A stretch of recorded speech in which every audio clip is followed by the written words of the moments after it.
So I would like to welcome up for the first of our keynotes Amit Bhave. He is the CEO of a company called CMCL, which I'm sure he'll tell you more about. It's been instrumental in so much digital twin work, and particularly in the climate resilience demonstrator Credo that came out of the UK. Amit, over to you. Thank you. Thank you, Alexandra. So, quick slide check. Hi, good afternoon, everyone. So, I think, great to be here. True honor to present this keynote on behalf of 4 Cs. I'll tell you what those 4 Cs denote. And yeah, great to be here. So thank you indeed to DTCC for this opportunity. My name is Amit Bhave. I'm from CMCL. And I would say aligned with the theme of this gathering here, which is how to make digital twins talk to each other in order to get a more holistic perspective, holistic understanding, and hence decision making. I would like to share some of the work that we have been doing in this field in terms of how to connect digital twins, both syntactically, i.e. via code, but also semantically, which means the context and the meaning of the data. So how to connect digital twins syntactically and semantically to gain a shared understanding.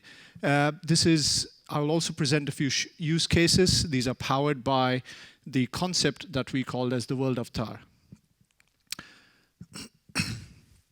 So that's the content of my talk. I think given that it's -8 or -9, I thought start with a warm-up. So I would quickly go through who we are. After that brief intro, move into the problem. I think Bert, as well as I think since the morning keynotes, we have heard a lot about data silos across domains, within domains, across sectors, within sectors. So I'll touch upon that. And then I'll focus on the world of tar as a digital ecosystem approach. And I would like to then delve into 3 use cases. The first one on a very much a regional digital twin, covered by a called Credo, which is cross-sector climate resilience demonstrator.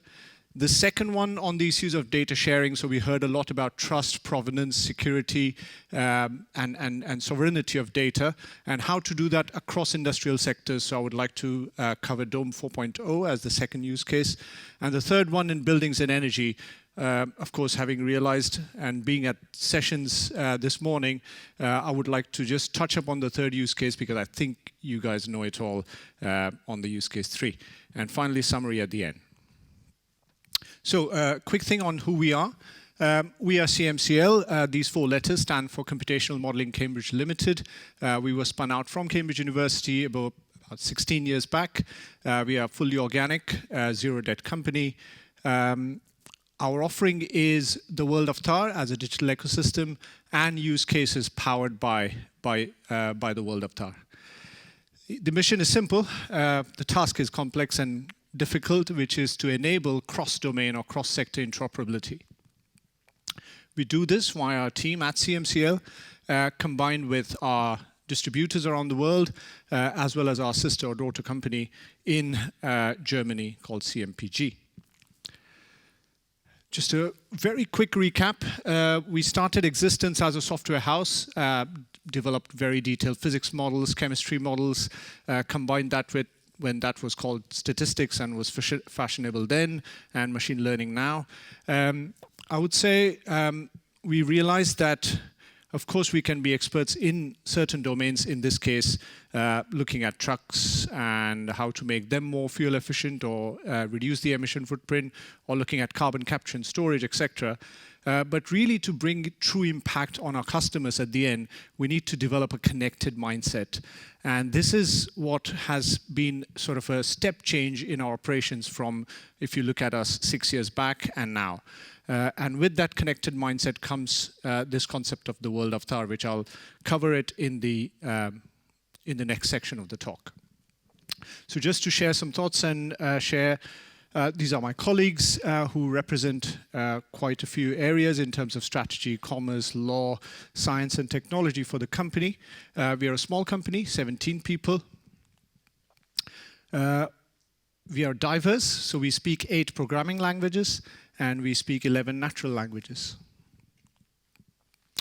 So we are part of the wider 4Cs, as I started with. These 4Cs, obviously, one of the C, as you can guess, is CMCL. The other one is Cambridge Cares. This is the first Cambridge outing in Singapore. It's a large research institute, and my colleague Marcus Kraft, on the previous slide, he's the director of the institute. CMPG, our company in Germany, and Como Group, that's the research group in Cambridge that we were spun out from. So wider, we are quite a large family, and we like to have good Christmases. So let's delve into now the technical bits, and let's start with the problem space. So at CMCL, we're interested in interoperability in both sort of ways. One is interoperability within a sector, whether you look at automotive, whether you look at transport, climate resilience, smart cities, as well as interoperability across sectors. So how do you go really semantically and syntactically across connecting these links? When you look at these, then some common problems arise, though. These problems are poor sustainability, inadequate resilience, so this could be climate resilience, economic resilience, etc. Low adaptability, and ultimately ineffective decision-making, as we have seen from Bart's talk this morning. These, in turn, stem from certain issues, such as data and information silos, lack of cross-domain interoperability, low interoperability in general, and varying characteristics in terms of length scales and time scales. In particular, for this talk and for this audience, I would like to focus on the middle two, which is the lack of cross-domain accountability and the low interoperability. What I mean by that, on the top right, it shows, and I think it was covered in the morning keynotes as well, that is, whether you look at a cognitive city or a smart city, it's really intrinsically comprising multiple sectors or multiple domains, whether it's infrastructure, materials, health, society, resilience, economy, etc. And to have a digital twin, you need to really start with a connected digital twin itself, which can account for these aspects. The second problem is the interoperability space. We see that a lot in the sort of the, I would say, hardcore conservative industries that we work with, but it's also true for smart cities, because you have an explosion of number of sensors, number of data and software formats, and these heterogeneities make things worse when it comes to interoperability. Also, with the IoT space, the Internet of Things space, the physical realm and the cyber realm are quite intertwined, which means if you want to, as a business, if you want to build Internet of Services on top of that, you really need to take into account this interoperability issue. So in order to address these problems, we started developing the world of TAR as a digital ecosystem. What I mean by that, again, just going back to that connected mindset, which is shown at the top. So it's not just looking at material science, or not just looking at BIM, not just looking at GIS, but it's how to connect across those. So it's really an all-encompassing world model, or at least that's our ambition. What I mean by a world model is anything that can be conceptualized can be technically be made as part of that model. So it's all-inclusive, it's connected by design, connected by nature. It's scalable, and I'll show you how in terms of the applications. It's self-evolving, because we have computational agents that operate on this connected digital twin and constantly evolve it as a function of time, space, and things happening in the real world. It's interoperable, so what I mean by interoperability here is interoperability in terms of people, organizations, divisions, software, data, as well as computational models. And it's decentralized by design, and I'll again touch upon that in some of the use cases. So the world of TAR lets you connect data. This is heterogeneous data, but it's not just the data, it also lets you connect software and models and other tools. You can query this federated space or a data space using industry standard protocols like Sparkle. You can imagine, so I think we heard about scenarios, and you can build scenarios which we call as digital parallel world. So the world we live in, we term it as a base world, and you can create multiple digital parallel worlds while still being connected with the base world, so that you can optimize the base world, or control in this case. What I mean by control is process control. And you can imagine and explore the digital parallel verse or the metaverse. that's our, I think, for this audience, I have to give a definition of what we mean by digital twins here. So it's very much, the view is Lego-like, so you can go up in the modularity from a single brick to a full city or a full country for that matter. And with the real physical world, you have different twins, but note that these twins are of different maturity. So they are not all homogeneous. And we learn from both. Wherever the twins exist, we learn from them. Wherever they don't exist, we then build them. So we learn from the real world, the physical world, and the twins. This data is captured, and that's the key two aspects of the TW architecture. One is the active agent ecosystem. So the agents are computational agents that do certain tasks. So they could run a simulation for you, they could input data, they could output data, they could throw a visualization dashboard, etc. And the key thing is these agents are themselves explained using what, for computer scientists in this room, we use ontologies to describe that. Ontologies are, I would say, on that hierarchy of semantics, above the vocabulary or taxonomy of a specific domain. So if you have a material science domain, if you have an architecture domain, then these domains will be defined using consistent ontologies. And the ontologies really connect different domains together semantically and syntactically, thus sort of resulting in a directed graph, which is called a knowledge graph. Then we use that information and insights gained to then intervene into both the real world as well as to update our twins and the knowledge. So just a quick schematic. So that's how a knowledge graph would look like. This is a knowledge graph, so I'm not talking about a triple store or a specific graph DB or etc. As long as it's logically connected, that's fine. It doesn't need to be a triple store per se. So you have a concept. These concepts have instances. So you can have a building, but you can have the building, such as the conference center that we are currently in. And if that, let's say, property gets affected by a flood event, then that information needs to traverse through this knowledge graph. And that's where these green triangles come in, the agents. They help you update this information and traverse this information through your knowledge model. The concepts and instances are linked via these relationships. So for example, a building has an owner, that's a class, and that owner has a name, say John Smith, etc. So that's how the knowledge is represented.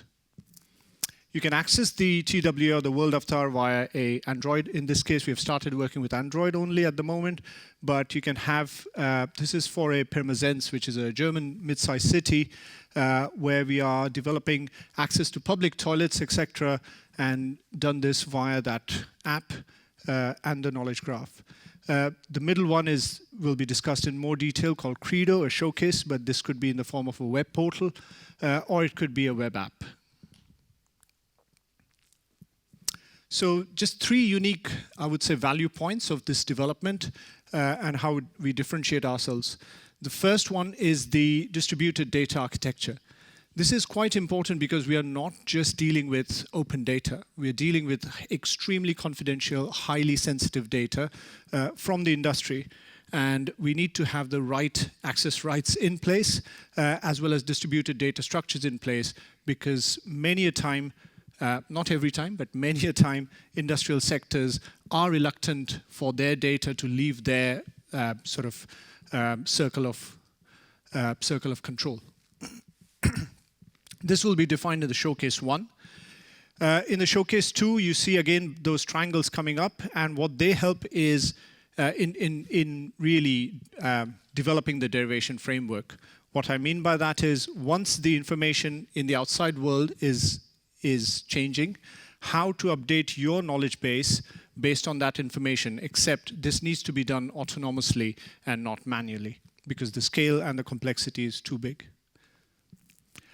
And finally, all the showcases that I'll show today, whether it's material science or a country-level digital twin, this is all done with one ecosystem. So we don't believe in building a digital twin at individual scales. This is an ecosystem itself, so it can really connect digital twins at a variety of scales and digital maturity. and we are platform agnostic. So for today's discussion, I would focus on these three levels. So a regional digital twin, then a smart port city, and finally buildings and energy. Again, I'll focus on the first one, and relatively I'll spend a short time on the second and third, but happy to take on any questions in detail. So I'll begin with the cross-sector climate resilience. This is a collaborative project, so first of all, I would like to acknowledge a tremendous and huge collaboration and cooperation between a variety of partners from asset owners to small companies such as ours, as well as universities and research labs. The key part of Credo is a collaborative climate adaptation digital twin. And let's say in a scenario, if you have your power assets, so this is a secondary power station, and let's say it's flooded, so that's why it's all turned red. You see that there are others, sorry.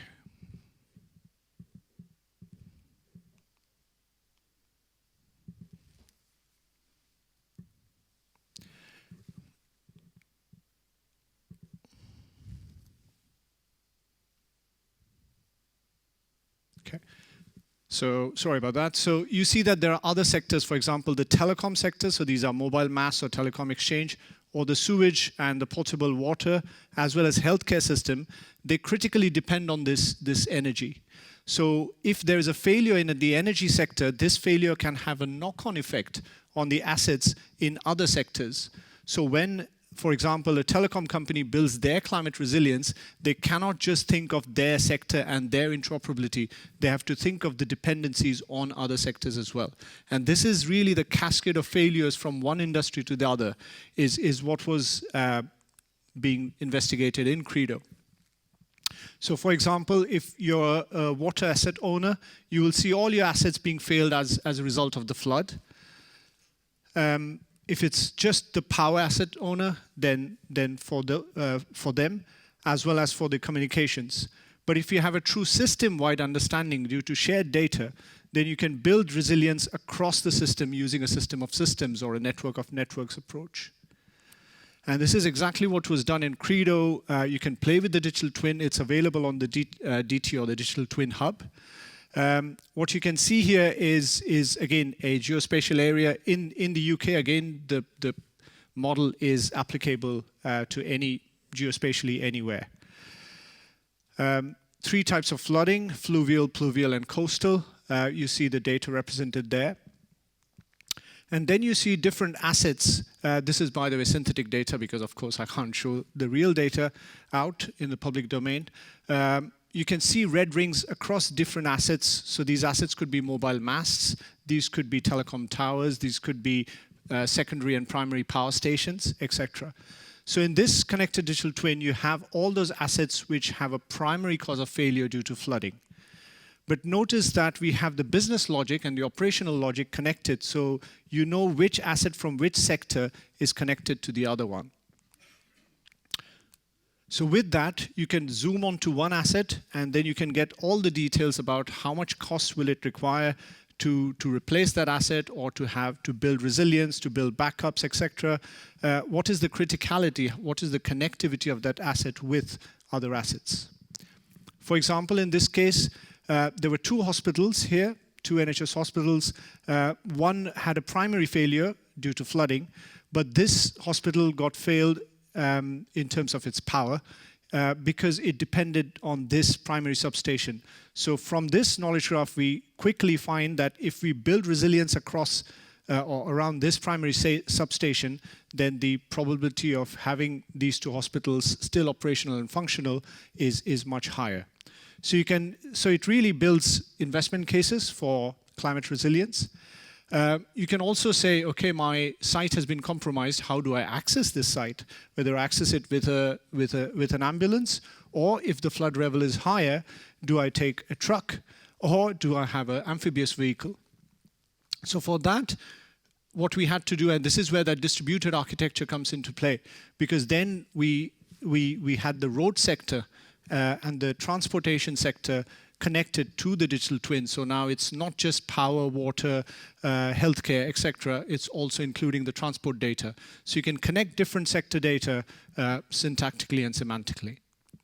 Once you have that information, of course, you can use it further to ask questions like, what are the isochrones here? So isochrones are the travel maps. So you can reach, in this case, a Queen Elizabeth Hospital, and these are the different isochrones.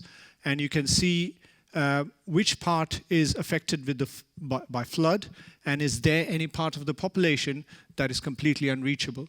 We have used exactly the same ecosystem to answer questions on how to deploy heat pumps across the country. Do we have subsidies, and what's the impact of that on fuel poverty, which is really a social issue. So the underlying ecosystem is the same. You can then, of course, augment your digital twin with traditional answers which are relevant to transport sector only, that is having then critical road networks identified. You can also then aggregate a lot of information about your cross-sector assets into a dashboard to have those measures clear. We have done the same thing for the SDG perspective, so Sustainable Development Goals of different assets as well, so it doesn't need to be always economics or engineering. The second use case is the data marketplace ecosystem.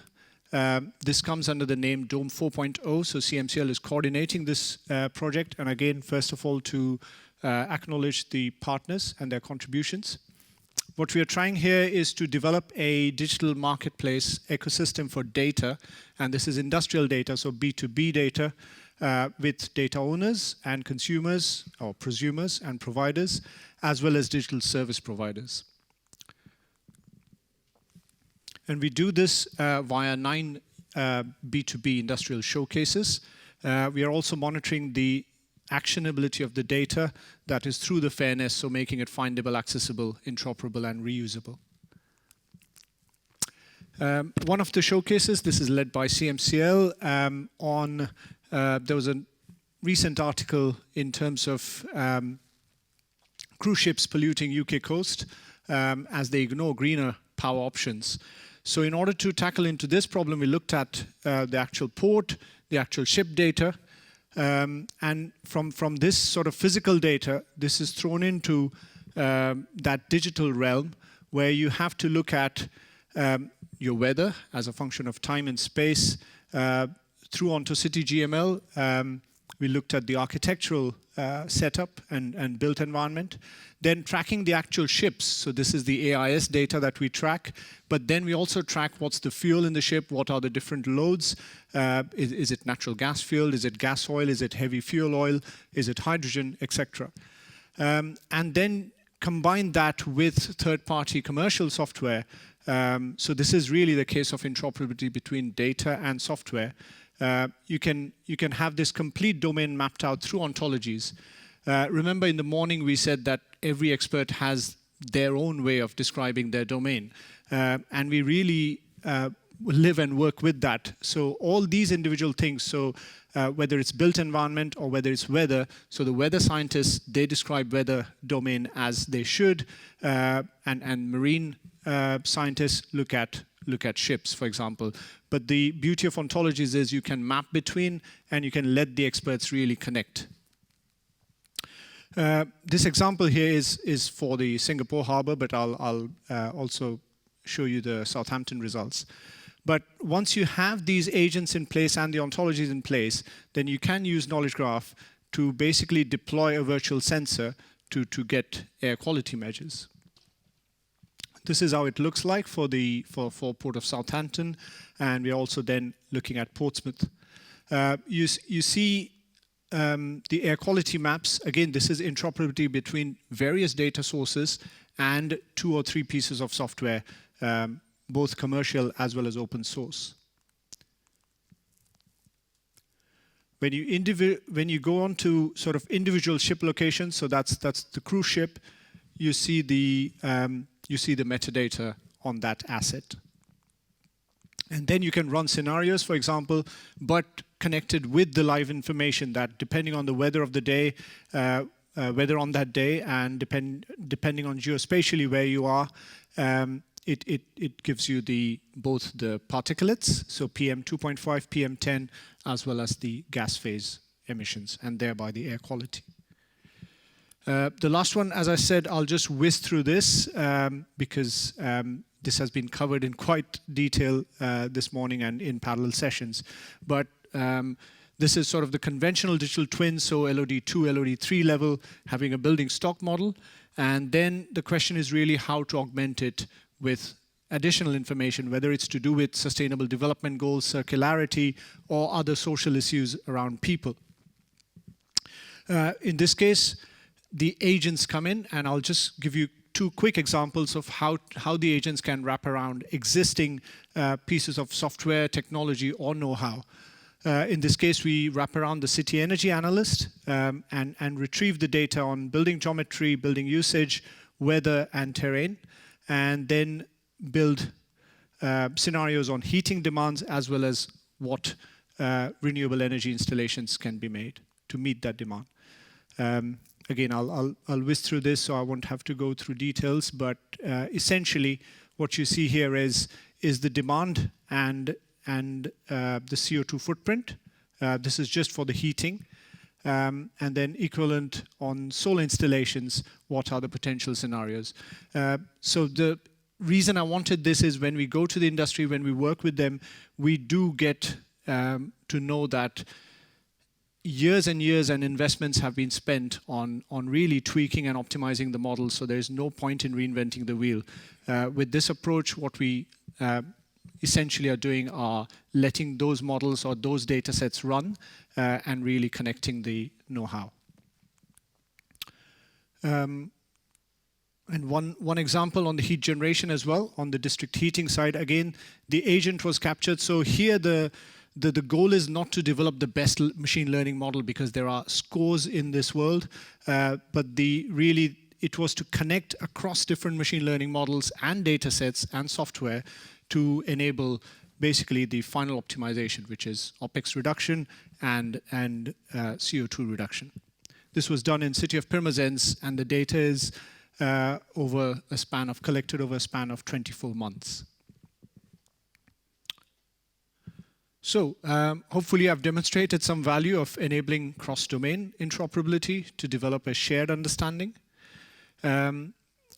We have developed at CMCL a distributed architecture as well as context-aware and autonomous agents.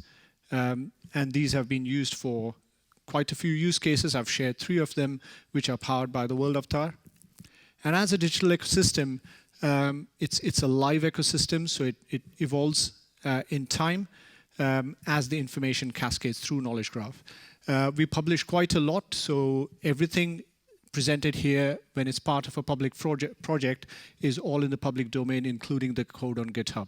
So feel free to browse through that.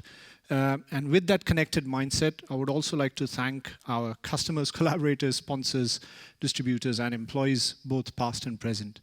So thank you for your attention.